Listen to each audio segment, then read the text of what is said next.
In the near future, every object on Earth will be generating data, including our homes, our cars, even our bodies. You see it? Yeah, right up there. Almost everything we do today leaves a trail of digital exhaust, a perpetual stream of text, location data, and other information that will live on, well after each of us is long gone. We are now being exposed to as much information in a single day as our 15th century ancestors were exposed to in their entire lifetime. But we need to be very careful, because in this vast ocean of data, there's a frighteningly complete picture of us. Where we live, where we go, what we buy, what we say. It's all being recorded and stored forever. This is the story of an extraordinary revolution that's sweeping almost invisibly through our lives, and about how our planet is beginning to develop a nervous system, with each of us acting as human sensors. This is the human face of big data. All these devices and machines and everything we're building these days, whether it's phones or computers or cars or refrigerators, are throwing off data. Information is being extracted out of toll booths, out of parking spaces, out of internet searches, out of Facebook, out of your phone. Tablets, photographs, videos. Every single thing that you do leaves a digital trace. The exhaust or evidence of humans interacting with technology and what side effect that has, and that's literally, it's just this massive amount of data.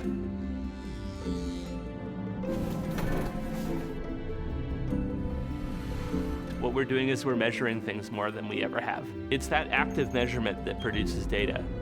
If you were some omniscient God, and you could look at the footprints of electric devices, you could kind of see the world. If the whole world is being recorded in real time, you could see everything that's going on in the world through the footprints. I think it's a lot like written language, right? It's just, at some point they got to the point where you had to start writing it down. You just got to the point where it wouldn't work unless we wrote it down. We're sort of getting to the same point where, well, it ain't gonna work unless we write all the data down and then look at it. And all that data coming in is big data. We estimate that by 2020, the data volumes will be at about 40 zettabytes. Just to put it in perspective, if you were to add up every single grain of sand on the planet and multiply that by 75, that would be 40 zettabytes of information. All of the data processing we did in the last 2 years is more than all the data processing we did in the last 3,000 years. And so the more information we get, the larger the problems will be that we solve. Every powerful tool has a dark side, every last one. Anything that's going to change the world, by definition, has to be able to change it for the worse as much as for the better. It doesn't work one way without the other.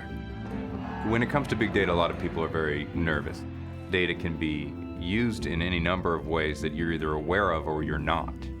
The less aware of the use of that data that you are, the less power you have in the coming society we're going to live in. We're sort of just in the beginning of this big data thing. You don't know how it's going to change everything, you just know it is.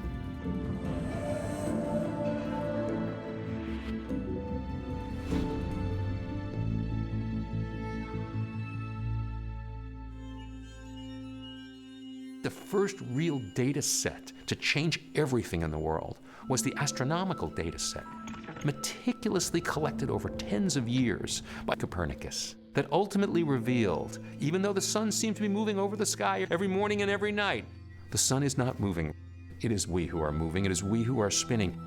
It happened again when we suddenly could see beneath the visible level, and the microscope in the 1650s and 60s opened up the invisible world. And we, for the first time, were seeing cells and bacteria and creatures that we couldn't imagine were there. It then happened again when we revealed the atomic world, when we said, wait a second, there's a level below the optical microscope where we could begin to see things at billionths of a meter, the nanometer scale, where we imagined the atom and the nucleus and the electron, where we understood light as electromagnetic frequencies. But now, there's actually a super visible world coming into play. Ironically, big data is a microscope. We're now collecting exabytes and petabytes of data, and we're looking through that microscope using incredibly powerful algorithms to see what we would never see before. Before, what we did was we thought of things, and then we wrote it down, and that became knowledge. Big data is kind of the opposite. You have a pile of data that isn't knowledge, really, until you start looking at it and noticing, wait, maybe if you shift it this way and you shift it this way, this turns into this interesting piece of information. I think that the BD-AD moment, before data, after data moment, is really search. That was the moment at which we got a tool that was used by hundreds of millions of people within a few years, where we could navigate an incredible amount of information. We took all of human knowledge that was in text, right, and we put it on the web. And we thought to ourselves, well, we're done. Wow, that was hard. And now we realize that was the first minute of the first inning of the game, right? Because that was just the knowledge we already had and the knowledge that we continue to add to the web at a relatively slow pace, But there is so much more information that we have not digitized and so much more information that we're about to take advantage of. In recent years, our technology has allowed us to store and process mass quantities of data. Visualizing that data will allow us to see complex systems function, see patterns and meaning in ways that were previously impossible. Almost everything is measurable and quantifiable.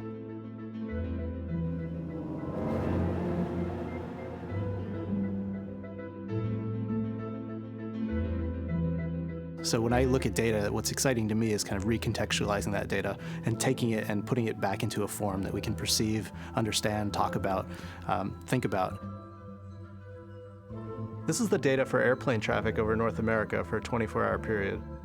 When it's visualized, you see everything starts to fade to black as everyone goes to sleep. Then on the West Coast, planes start moving across on red-eye flights to the east. And you see everyone waking up on the East Coast, followed by European flights in the upper right-hand corner. I think it's one thing to say that there's 140,000 planes being monitored by the federal government at any one time. And it's another thing to see that system as it ebbs and flows in front of you.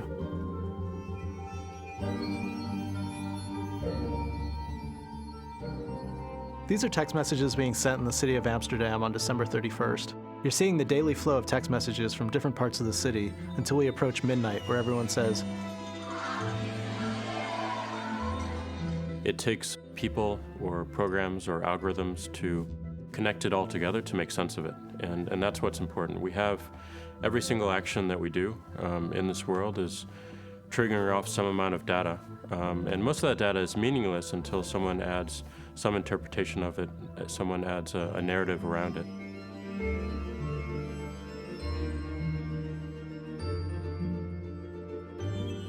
Often we sort of think of data as stranded numbers, but they're tethered to things. And if we follow those tethers in the right ways, then we can find the real world objects and the real world stories that were there. So a lot of the work is that kind of work. It's almost investigative work of trying to follow that trail from the data to what actually happened.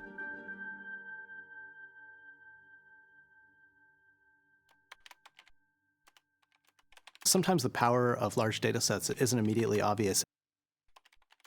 Google Flu Trends is a great example of taking a look at a massive corpus of data and deriving somewhat tangential information that can actually be really valuable.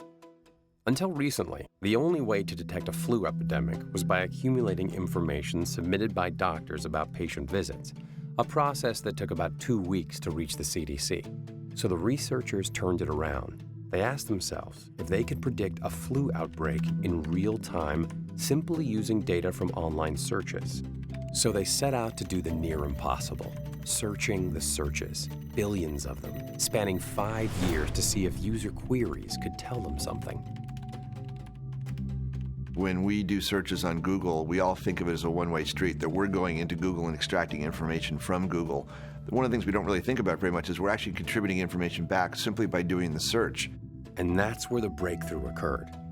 In looking at all the data, they saw that not only did the number of flu-related searches correlate with the people who had the flu, but they also could identify the search terms that could let them accurately predict flu outbreaks up to 2 weeks before the CDC. The CDC system takes about a week or two for the numbers to sort of fully flow in. What Google could do is to say, based on our model, we'll have it on the spot. We'll just run the algorithm based on how people are searching right now. And now we have, for the first time, this real-time feedback loop where we can see in real time what's going on and respond to it. Now, there is a flip side to this, though, and that is there was a big story this year that there was a lot of media attention about what an intense flu season this was. And so what did that do? That drove up search. That drove people who were more interested in what's going on with this flu, or it might have made more people think, I must have it. And so they were off. They got it way wrong. So, one way to think about big data and all of the computational tools that we wrap around that big data to let us discover patterns that are in the data is when we point all that machinery at ourselves. At MIT, Deb Roy and his colleagues wanted to see if they could understand how children acquire language. And we realized that no one really knew, for a simple reason. There was no data. After he and his wife, Rupal, brought their newborn son home from the hospital, they did what every normal parent would do: mount a camera in the ceiling of each room in their home and record every moment of their lives for 2 years. A mere 200 gigabytes of data recorded every day. We ended up transcribing somewhere between 8 and 9 million words of speech. And as soon as we had that, we could go and identify the exact moment where my son first said a new word. We started calling them births. We took this idea of a word birth and we started thinking about, why don't we trace back in time and look at the gestation period for that word? One example of this was water. So we looked at every time my son heard the word water, what was happening? Where in the house were they? How were they moving about? And using that visual information to capture something about the context within which the words are used. We call them wordscapes. Then we could ask the question, how does the wordscape associated with a word predict when my son will actually start using that word? What they learned from watching Deb's son was that the texture of the wordscapes had predictive power. If most of the previous research had indicated that the way language was learned was through repetition, then this analysis of the data showed that it wasn't actually repetition that generated learning, but context. Words with more distinct wordscapes, that is, words heard in many varied locations, would be learned first. Not only is that true, but the wordscapes are far more predictive of when a word will be learned than the frequency, the number of times it's actually heard. It's like we're building a new kind of instrument, like we're building a microscope, and we're able to examine something that is around us, but it has a structure and patterns and beauty that are invisible without the right instruments. And all of this data is opening up so our ability to perceive things around us. He's walking.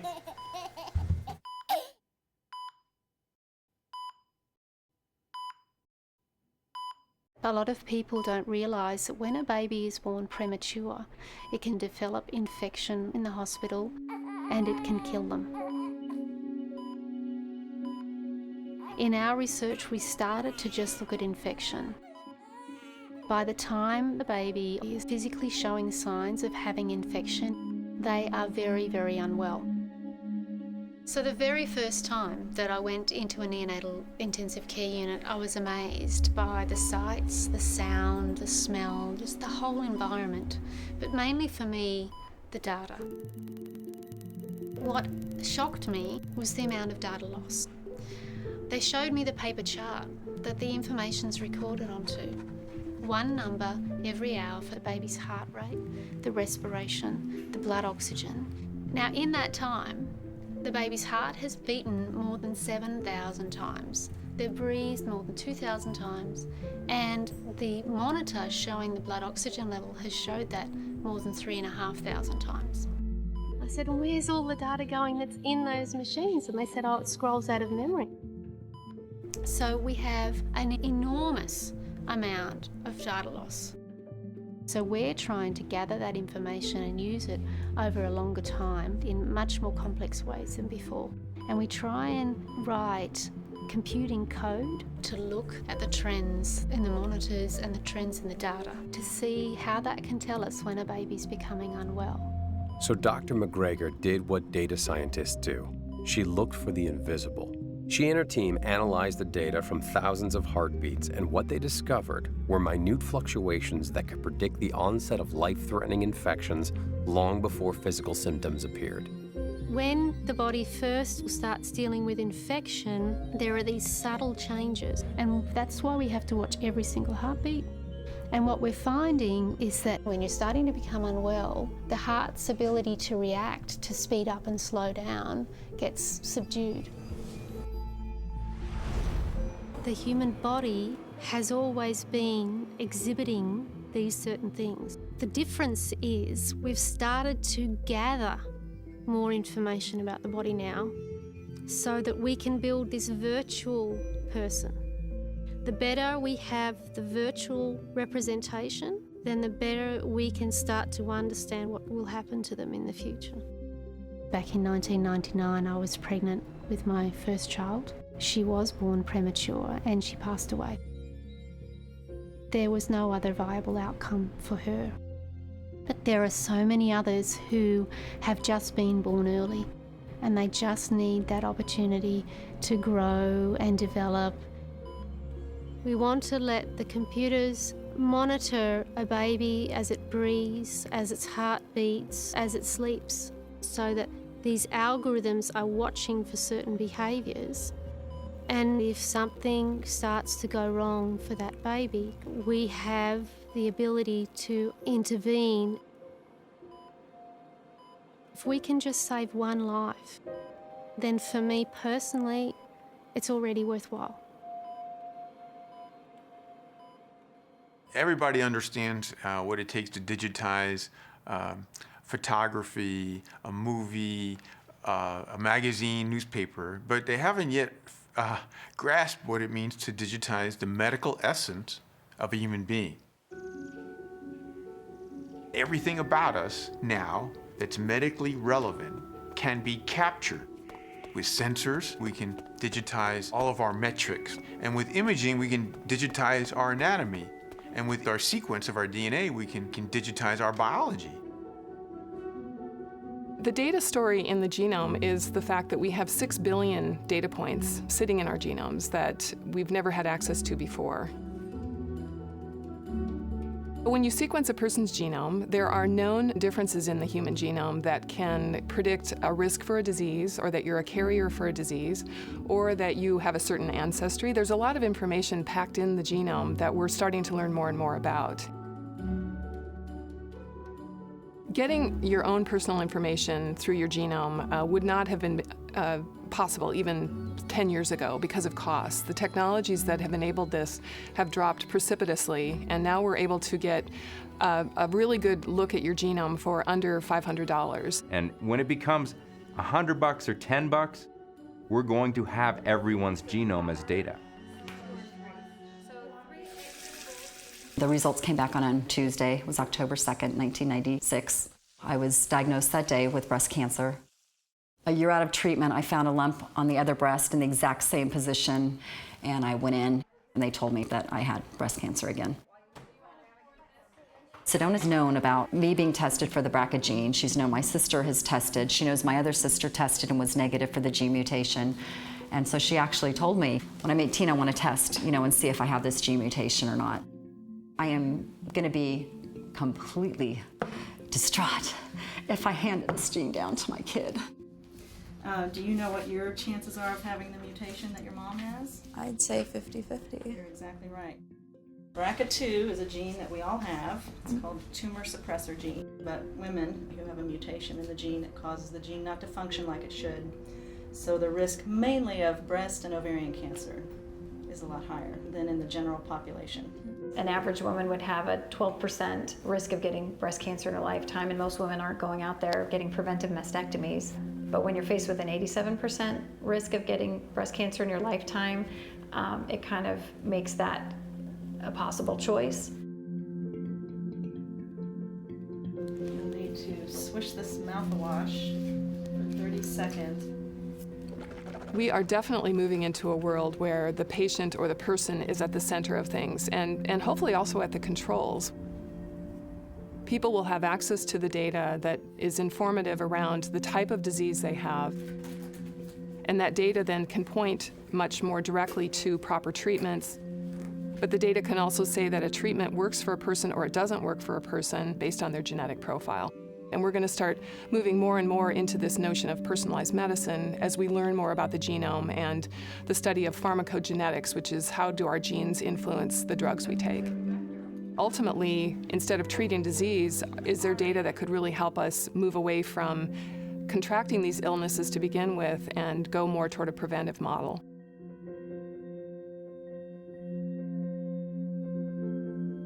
You know, you can't talk about information separate from health.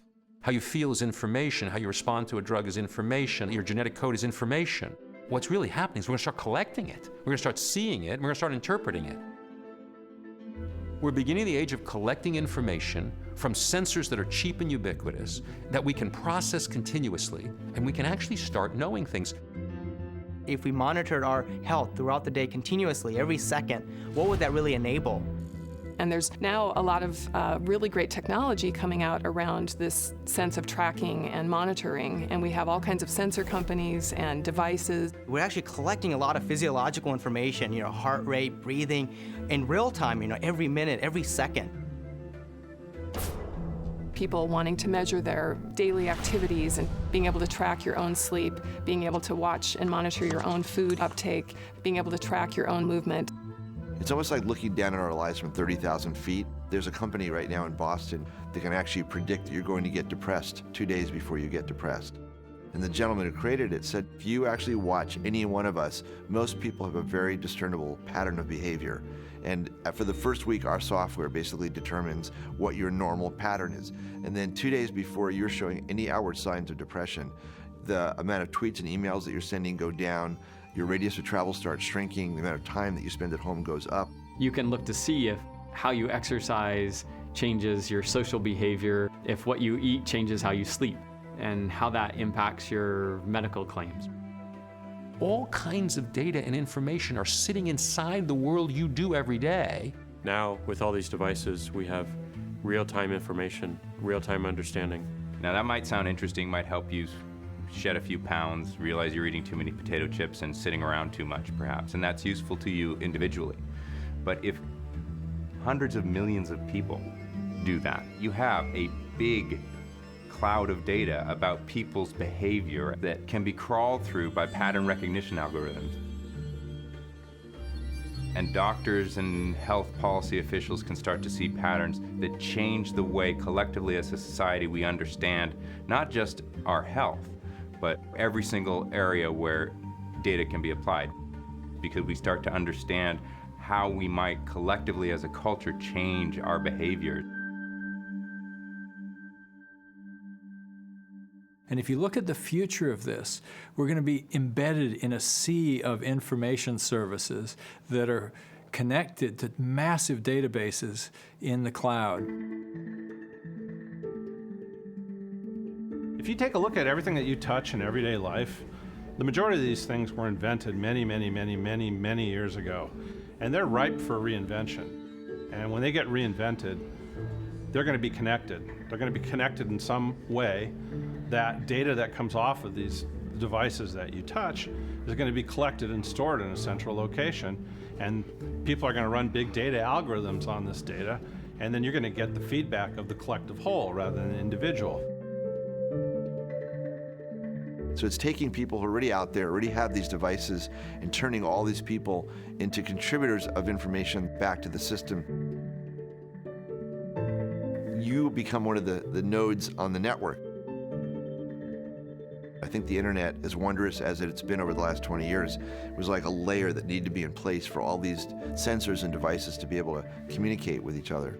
You know, we're building this global brain that has these new functions, and we're accessing them primarily now through our mobile devices, obviously also on our desktops, but increasingly mobile. I think this data revolution has a strange impact, really, of people feeling like there's somebody listening to them. And that could mean listening in the sense of Big Brother, someone's listening in, or it could be someone's really hearing me. This device in my hand knows who I am. It can somewhat anticipate what I want or where I'm going and react to that. The implications of that are huge for the decisions that we make and for the systems that we're part of. I think about living in a city and how your experience of living in that city would be in 10 or 15 years. You've got places like Chicago where they're being hugely innovative and they're taking massive data sets, combining them in interesting ways, running interesting algorithms on them and figuring out ways that they can intervene in this system to sort of see patterns and be able to react to those patterns. When you take in data, it affects you as an individual, and then you affect the system, and that affects the data again. And this round trip that you start to see yourself part of makes me understand that I'm an actor in a larger system. For instance, if you know by looking at the data, and you have to put different data sets together to be able to see this, that some of the streetlights, you know, when they go out, they cause higher crime in that particular block. You start to see ways that if you can query that data in intelligent ways, that you can prioritize the limited resources that you have in a city to take care of the things that have, you know, follow-on effects and follow-on costs. In the end, you know, you're going to hope that this is just our reaction as a species to this scale problem, right? How do you get another, 2 billion people on the planet? You can't do it unless you start instrumenting every little thing and dialing it in just right. Right now you wait for the bus because the bus is coming on a particular schedule. And it's great. We're now at the point where your phone will tell you when the bus is really coming, not just when the bus is scheduled to come. Take that a little bit forward. What about when there's more use on one line than the other? Well, instead of sticking with the schedule, does the system start to understand that maybe this route doesn't need 10 buses today and automatically shift those resources over the lines where the buses are full? Boston just created a new smartphone app which uses the accelerometer in your phone. So if you're driving through the streets of South Boston and all of a sudden there's a big dip in the street, the phone realizes it. So anybody in the city of Boston that has this app in running is feeding real-time data on the quality of the roads to the city of Boston. Then you start to feel that your city is sort of a responsive organism, just like your body puts your blood where it needs it. Think about ways that we could live in cities when they're that responsive to our needs, and think about the implications of that for the planet, because really, cities are also really how we're going to survive the 21st century. You can live in a city with a far smaller footprint than anywhere else in the world, and I think data and sort of the responsive systems will play an enormous role in that. I think one of the most exciting things about data is that it's giving us extra senses. It's expanding upon our ability to perceive the world, and it actually ends up giving us the opportunity to make things tangible again, and to actually get a perspective on ourselves, both as individuals and also as society. And there's always that moment in data visualization where you're looking at, tons and tons and tons of data. The point is not to look at the tons and tons and tons of data, but what are the stories that emerge out of it? We said, look, give me the home street address of everyone who entered New York State Prison last year, and the home street address of everyone who left New York State Prison last year. And we said, look, let's get the numbers, put it on a map, and actually show it to people. And when we first produced our Brooklyn map, which was the first one we did, they hit the floor. Not because nobody knew this. Everyone knew anecdotally how concentrated the effect of incarceration was, but no one had actually seen it based on actual data. We started to show these remarkably intensive concentrations of people going in and out of prison, highly disproportionately located in very small areas around the city.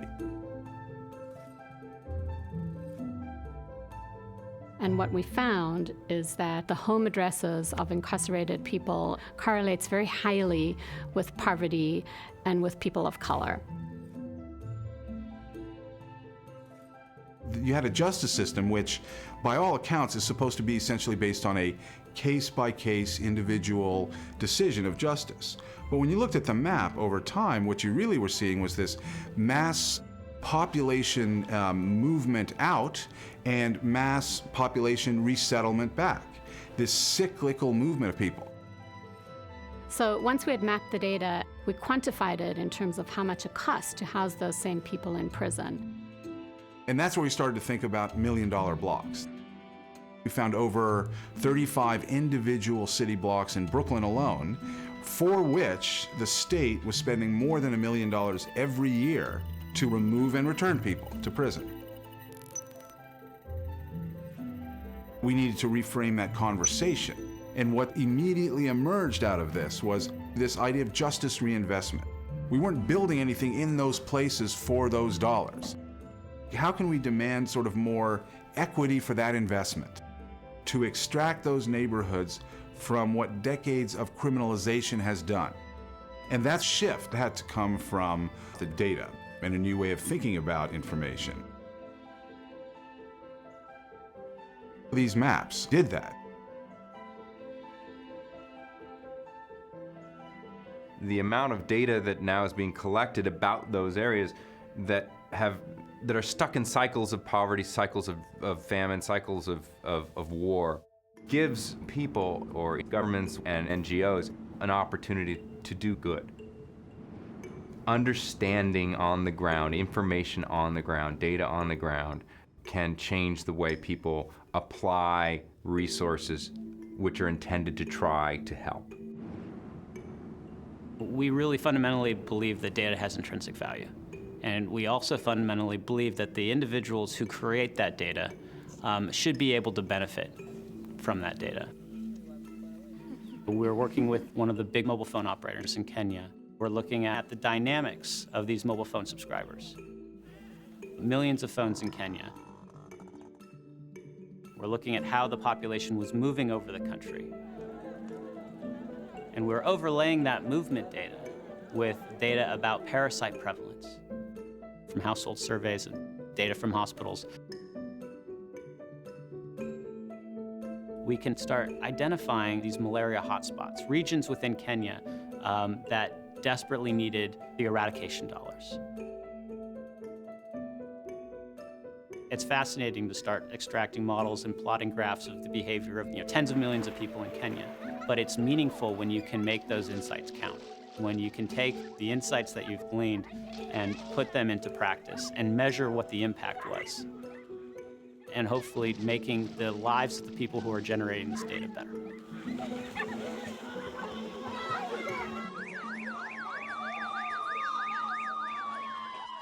That afternoon when the earthquake struck in January, I was watching CNN and saw the breaking news, and I had my wife in Port-au-Prince at the time, and for the better part of 12 hours, had no idea whether anyone of my friends were alive or dead.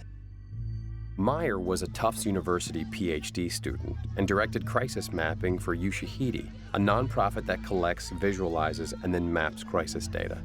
And so I went on social media, and I found dozens and dozens of Haitians tweeting live about the damage.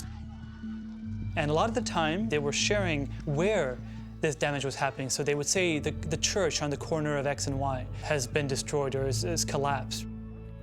And they would refer to street names and so on. So it was about really becoming a digital detective and trying to understand where on the map this was. So he called everyone he knew and put together a mostly volunteer team in Boston to prioritize the most life and death tweets and map them for rescue workers. For the first time, it wasn't the government emergency management organization that had the best data of what was happening, but it was legions of volunteers that came together and crowd mapped the location of buildings that had collapsed, people that were trapped in rubble, locations where water was needed, where physicians were needed, and the like. I think we've seen, not only in Haiti, but almost every disaster since Haiti, just an explosion of social media content. Disaster mapping groups like Myers realized that there was so much at stake and so much raw data coming from social media during natural disasters, they needed to come up with new algorithms to sort through the flood of information. We are drawing on artificial intelligence, machine learning, working with data scientists to develop semi-automated ways to extract relevant, informative, and actionable information from social media during disasters. So one of our projects is called Artificial Intelligence for Disaster Response. During the Hurricane Sandy, we collected 5 million tweets during the first few days.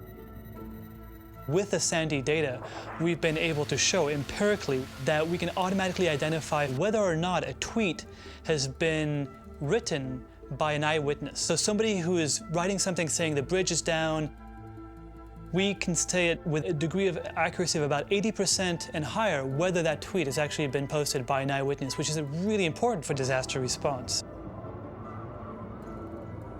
I think that goes to the heart of why something like social media and Twitter is so important. Having these millions of eyes and ears on the ground, it's about empowering the crowd. It's about empowering those who are affected and those who want to help. These are real lives that we're capturing. This is not abstract information. These are real people who are affected by disasters, who are trying to either help or seek help. It doesn't get more real than this.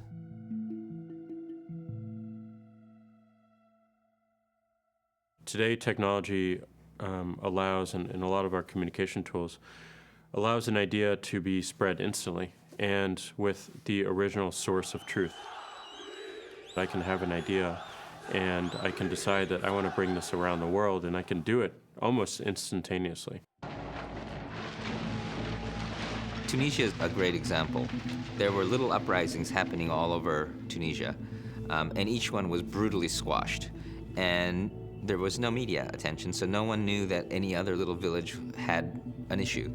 But what happened was, in one village, there was the man who self-immolated in protest.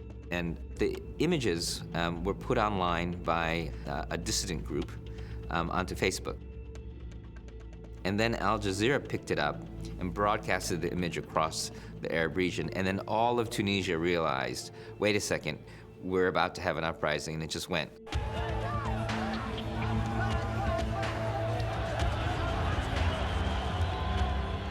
So Tunisia was really activists on the ground, social media, and mainstream media working together, spreading across Tunisia this idea that you're not the only ones, and it gave everyone the courage to do the uprising.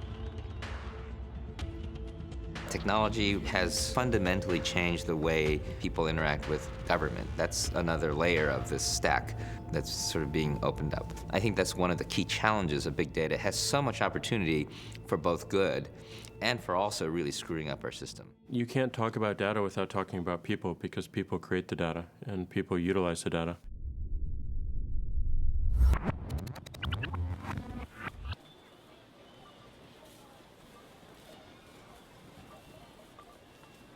So a handful of years ago, there's a guy named Andrew Pohl, who is a statistician who gets hired by Target. He's sitting at his desk, and some guys from the marketing department come by, and they say, look, if we wanted to figure out which of our customers are pregnant, could you tell us that? So what Andrew Pohl started doing is he said, the women who had signed up for the baby registry, let's track what they're buying and see if there's any patterns. I mean, obviously, if someone starts buying a crib or a stroller, you know they're pregnant. But by using all of this data they had collected, they were able to start seeing these patterns that you couldn't actually guess at. When women were in their second trimester, they suddenly stopped buying scented lotion and started buying unscented lotion. And about at the end of their second trimester, at the beginning of their third trimester, they would start buying a lot of cotton balls and washcloths. And then they could start to subtly send you coupons for things that might be related to your pregnancy. They decided to do a little test case. So they send out some of these ads to a local community. And a couple weeks later, this father comes into one of the stores, and he's furious. And he's got a flyer in his hand that was sent to his house, and he finds the manager. And he says to the manager, he says, look, I'm so upset.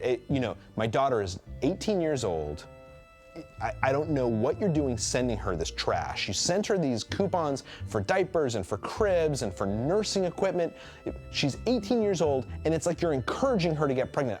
Now, the manager, who has no idea what's going on with the pregnancy prediction machine that Andrew Pohl built, says, look, I'm so sorry. I apologize. It's not going to happen again. And a couple days later, the guy feels so bad about this that he calls the father at home, and he says to the father, I just wanted to apologize again. I'm so sorry this happened. And the father kind of pauses for a moment. He says, well, I want you to know, I had a conversation with my daughter, and there's been some activities in my household that I haven't been aware of, and she's due in August. So I owe you an apology. And when I asked Andrew Pohl about this before he stopped talking to me, before Target told him that he couldn't talk to me anymore, and he said, oh, look, you gotta understand, this science is just at the beginning. We're still playing with what we can figure out about your life.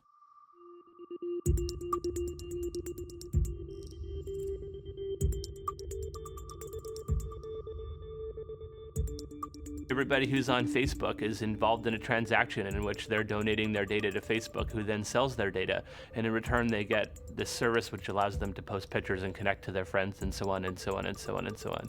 That's the transaction, but nobody knows that's the transaction. Most people, I think, don't understand that. They just literally think they're getting Facebook for free, and it's not a free thing. We're paying for it by allowing them access to our data. There are a lot of people on Facebook who don't know, for example, how much information is really out there about themselves, and probably and apparently don't care as long as they can put up pictures of their cats. I think most people, when they think about privacy, they don't seem to connect their willingness to share their personal information with the world, either through social media or through shopping online or anything else. They don't seem to equate that with surveillance. Every time I receive a text message, every time I make a phone call, my location is being recorded. That data about me is being pushed off to a server that is owned by my mobile operator. If I call that mobile phone operator and say, hey, I'd like to have my data, please. At a minimum, share it with me. I'd like to see my locations over time. They won't give it to me. The increased ability of these devices that we have to become recording and sensing objects, so data collection devices essentially in public space, that changes a lot of things. Even if the phone company took away all of your personal identifying information, it would know within about 30 centimeters where you woke up every morning and where you went to work every day and the path that you took and who you were walking with. And so even if they didn't know who you are, they know who you are. What I'm really worried about is the cost to democracy. Now, today, it's nearly impossible to be truly anonymous. And so the ability to everything to be connected to you, and for everything you do in the real world to be connected to everything you're doing in cyberspace, and then the ability for whoever it is to take that, put it together, and turn it into a story. My fear really is that once there's so much data out there, and once governments and companies start to be able to use that data to profile people, to filter them out, everybody is going to start to worry about their activities. We're at a very, very important point where I think our society has come to realize this fact and just begun in earnest to debate the implications of it. You have, I think, an attitude in the NSA that they have a right to every bit of information they can collect. We have constructed a world where the government is collecting secretly all of the data it can on each individual citizen, whether that individual citizen has done anything or not.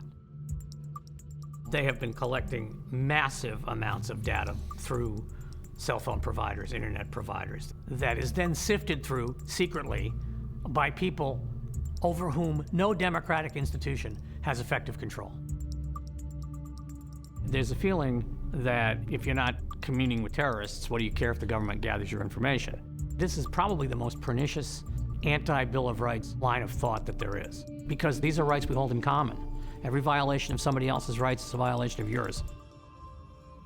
What's going to happen, I think, is that we now have so much information out there about ourselves and the ability for people to abuse it. People are going to get hurt, people are going to lose their jobs, people are going to get divorced, people are going to get killed, and it's going to become really painful, and everyone's going to realize we have to do something about this, and then we're going to start to change. Now the question is, how bad is it? You can't have a secret operation validated by a secret court based on secret evidence in a democratic republic. So the system closes and no information gets out except it gets leaked or it gets dumped on the world by outside actors, whether that's WikiLeaks or whether that's Bradley Manning or whether that's Edward Snowden. That's the way that people find out what their government is up to. We're living in a future where we've lost our right to privacy. We've given it away for convenience sake in our economic and social lives, and we've lost it for fear's sake vis-a-vis our government. Anytime you're looking at an ability to segment, analyze, you've got to think about both sides. But there's so much good here. There's so much chance to improve the quality of life that to basically close the box and say, you know what, we're not going to look at all this information, we're not going to collect it, that's not practical. What we're going to have to do is think as a community. We have cultures that have never been in dialogue with more than 100 or 200 or 400 people now connected to 3 billion.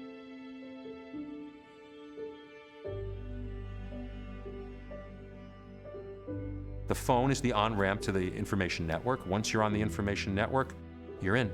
Everybody's in. Billions and billions of people who have been excluded from the discussion, who couldn't afford to step into the world of being connected, step into the world of information, step into the world of being able to learn things they could never learn, are suddenly on the network. The world of the internet, from an innovation perspective, has pushed innovation out of large institutions to people on the edges. I suspect as we equip these next billion consumers with these devices that connect them with the rest of the world and with the internet, we'll have a lot to learn about how they use them. All of these people in these countries are now connecting with each other, sharing data about prices of crops, prices of parts. The Africans are talking to the Chinese, who are talking to the Indians, and the world is connected in its nooks and crannies. The person that is in Rwanda that has their first phone, that now has access to an education system that they never could have dreamed of before, can start finding solutions for his or her little town, his or her village. Once we have that ability to connect people, and they are able to be connected, there's going to be some genius, in some remote location who would never have been discovered, who would never have had the capability to get to the education, to get to the resources that he or she needs. And that young woman is going to change the world rather than just changing her village.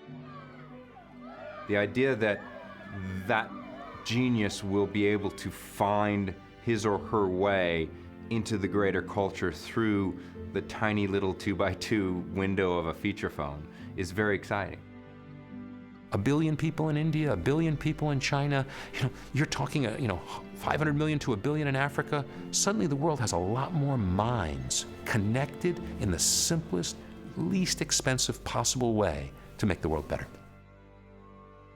So you look at the agricultural revolution, the industrial revolution, is the internet and the data revolution associated with it of that scale? It's certainly possible.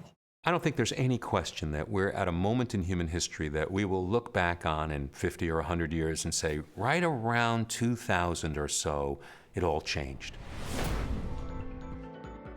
And I do think we will date before the explosion of data and after. I don't think it's an issue of climate change or health or jobs. I think it's all issues. Everything has information at its core. Everything. Okay. So if information matters, then reorganizing the entire information network of the planet is like wiring up the brain of a 2-year-old child. Suddenly that child can talk and think and act and behave, right? The world is wiring up a cerebral cortex, if you will, of billions of connected elements that are going to exchange billions of ideas, billions of points of knowledge, and billions of ways of working together. Together, they become this enormous wave of change. And that wave of change is going to take us in directions that we can't begin to imagine. The ability to turn that data into actionable insight is what computers are very good at. The ability to take action is what we're really good at. And I think it's really important to separate those two, because people conflate them and get scared and think the computers are taking over. The computers are this extraordinary tool that we have at our disposal to accelerate our ability to solve the problems that, frankly, we've gotten ourselves into. I am fundamentally optimistic, but I'm not blindly, foolishly optimistic. You got to remember, the financial crisis was brought to us by big data people as well, because they weren't actually thinking very hard about how do they create value for the world. They were just thinking about how do they create value for themselves. You know, we have a fair amount of literature, a fair amount of understanding that if you take more out of the ecosystem than you put back in, the whole thing breaks down. That's why I think we have to actually earn our future. We can't just sort of pat ourselves on the back and think it's just going to fall into our laps. We have to care about what kind of future we're making, and we have to invest in that future, and we have to make the right choices. It is, to me, paramount that our culture understands that we must take this data thing as ours, that we are the platform for it. Humans, individuals are the platform for it. That it is not something done to us, but rather it is ours to do with something as we wish. When I was young, we landed on the moon, and so the future to me meant going further than that. We looked outward. Today, I think there's a new energy around the future, and it has much more to do with looking at where we are now and the globe we stand on, and solving for that. The tools that are in our hands now are going to allow us to do that. Now it's like, no, wait a minute, this is our place, and we're going to figure out how to make it blossom.